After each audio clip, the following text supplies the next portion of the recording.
حسین یا حسین یا حسین یا حسین یا حسین یا حسین یا حسین یا حسین یا حسین یا حسین یا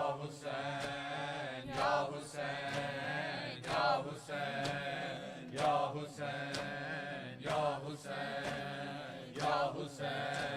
یا حسین یا حسین یا حسین یا حسین شبیر تیرا ماتم مومن کی نشانی ہے شبیر تیرا ماتم مومن کی نشانی ہے شبیر تیرا ماتم مومن کی نشانی ہے شبیر تیرا ماتم مومن کی نشانی ہے شبیر تیرا ماتم مومن کی نشانی ہے شبیر تیرا ماتم مومن کی نشانی ہے شبیر تیرا ماتم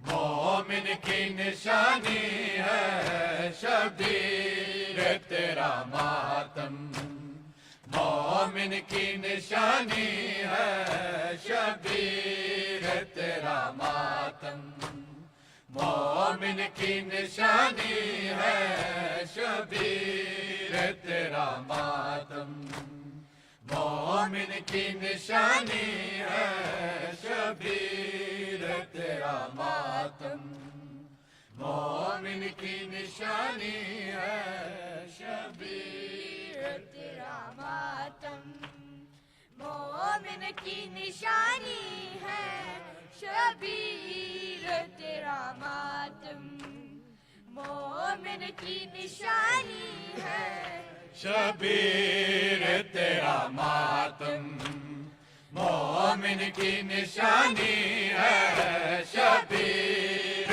تیرا ماتم مومن کی نشانی ہے شبیر تیرا ماتم مومن کی نشانی ہے شبیر تیرا ماتم مومن کی نشانی ہے شبیر تیرا ماتم مومن کی نشانی ہے شبیر تیرا ماتم مومن کی نشانی ہے یہ داغ نہیں لوگوں ہے معجزہ ماتم کا یہ داغ نہیں لوگوں ہے معجزہ ماتم کا سینے پہ لکھی میرے کربل کی کہانی ہے ماتم کرو شبیر کا ہے زینب دلگیر کا شبیر تیرا ماتم مومن کی نشانی ہے شبیر تیرا ماتم مومن کی نشانی ہے شبیر تیرا ماتم مومن کی نشانی ہے شبیر تیرا ماتم مومن کی نشانی ہے یہ داغ نہیں لوگوں ہے معجزہ ماتم کا یہ داغ نہیں لوگوں ہے معجزہ ماتم کا سینے پہ لکھی میرے کربل کی کہانی ہے ماتم کرو شبیر کا ہے زینب دلگیر کا شبیر تیرا ماتم مومن کی نشانی ہے شبیر تیرا ماتم مومن کی نشانی ہے شبیر تیرا ماتم مومن کی نشانی ہے. غازی کا علم لے کے بازار میں آئے ہیں. غازی کا علم لے کے بازار میں آئے ہیں. روداد اسیروں کی دنیا کو سنانی ہے. ماتم کرو شبیر کا ہے زینب دلگیر کا. شبیر تیرا ماتم مومن کی نشانی ہے. شبیر تیرا ماتم مومن کی نشانی ہے. شبیر تیرا ماتم مومن کی نشانی ہے. غازی کا علم لے کے بازار میں آئے ہیں. غازی کا علم لے کے بازار میں آئے ہیں. روداد اسیروں کی دنیا کو سنانی ہے. ماتم کرو شبیر کا ہے زینب دلگیر کا. شبیر تیرا ماتم مومن کی نشانی ہے. شبیر تیرا ماتم مومن کی نشانی ہے. شبیر تیرا ماتم مومن کی نشانی ہے. شبیر تیرا ماتم مومن کی نشانی ہے. زینب نے شروع کی تھی زندہ میں عزاداری. زینب نے شروع کی تھی زندہ میں عزاداری. صدیوں سے چلی آئی یہ ریت پرانی ہے. ماتم کرو شبیر کا ہے زینب دلگیر کا.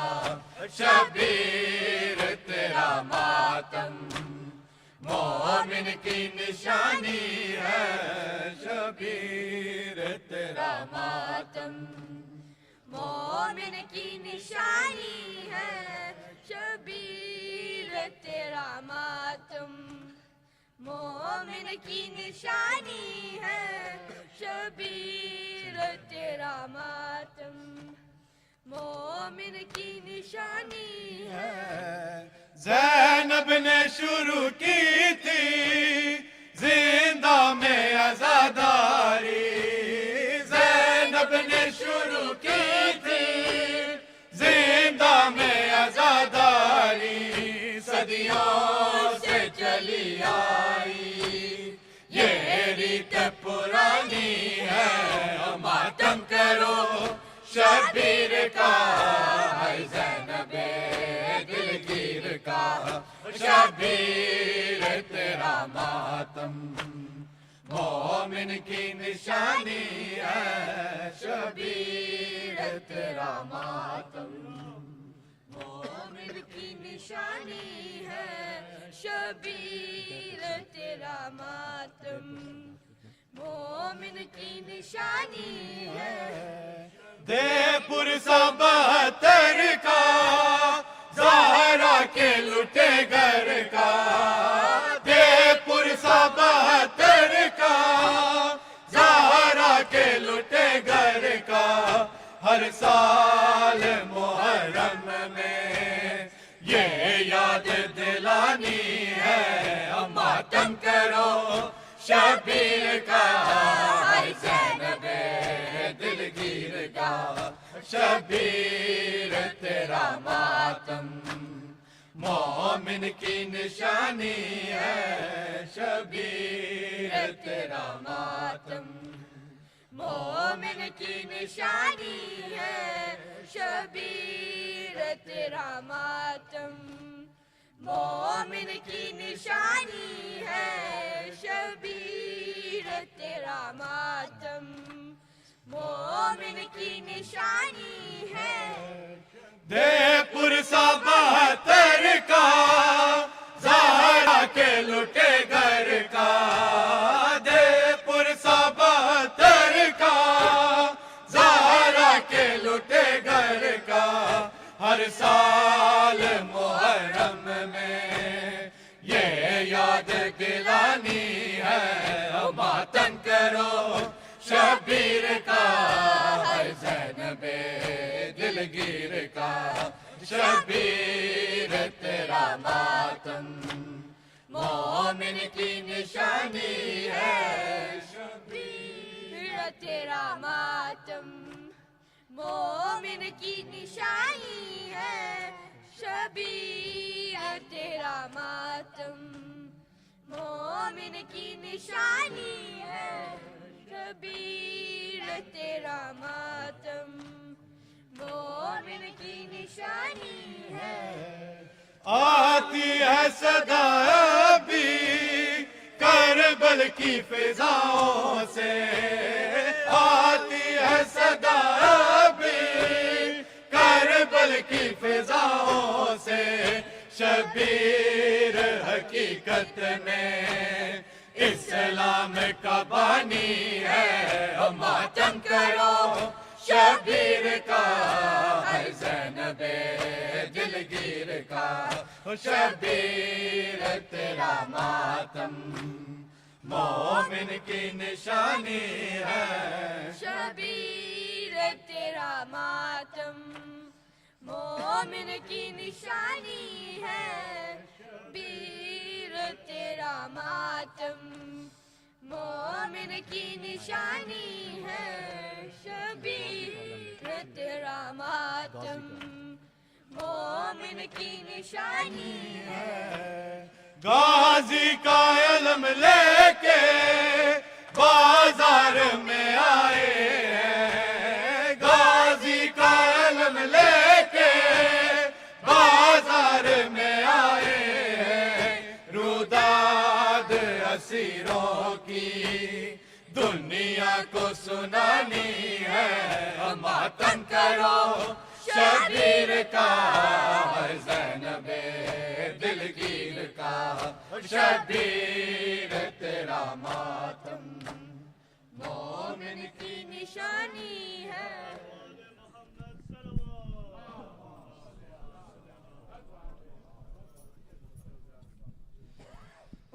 السلام علیکہ یا نبی اللہ والسلام علیکہ یا حبیب اللہ والسلام علیکہ یا باعث الہدا والسلام علیکم ورحمۃ اللہ وبرکاتہ السلام علیکہ یا ابا عبداللہ الحسین السلام علیکہ یا ابن رسول اللہ السلام علیکہ یا ابن امیر المومنین وابن سید الوسیین السلام علیکہ یا ابن فاطمہ الزہرا سیدات النساء العالمین السلام علیکم ورحمۃ اللہ وبرکاتہ السلام علیکہ مولا یا غریب الغربا والسلام علیکہ یا معین الضعفاء والفقراء السلام علیکہ یا مغیث الشیعۃ والزوار فی یوم الجزاء السلام علیکہ یا ونیس النفوس السلام علیکہ یا ایھا المدفون بارض طوس السلام علیکہ وعلی آبائک سبعہ وابنائک الاربعہ ورحمۃ اللہ وبرکاتہ السلام علیکہ مولا یا صاحب العصر والزمان الامان الامان الامان السلام علیکہ یا خلیفۃ الرحمن السلام علیکہ یا امام الانس والجان السلام علیکہ یا شریک القرآن السلام علیکہ یا کامی الکفر والطغیان السلام علیکہ یا دافع ظلم والعدوان جل اللہ تعالی فرجک وسہل اللہ تعالی مخرجک وظہورک ورحمۃ اللہ وبرکاتہ بسم اللہ الرحمن الرحیم اللہم کل ولیک الحجت ابن الحسن صلواتک علیہ وعلی آبائہ فی ہذہ الساعہ وفی کل سا ولیام و حافظا وقائدان و ناصرا و دلیلان و عینا حتی تسکنہ ورزکاتوا وتمتعوا فیہا طویلا برحمتک یا الرحمن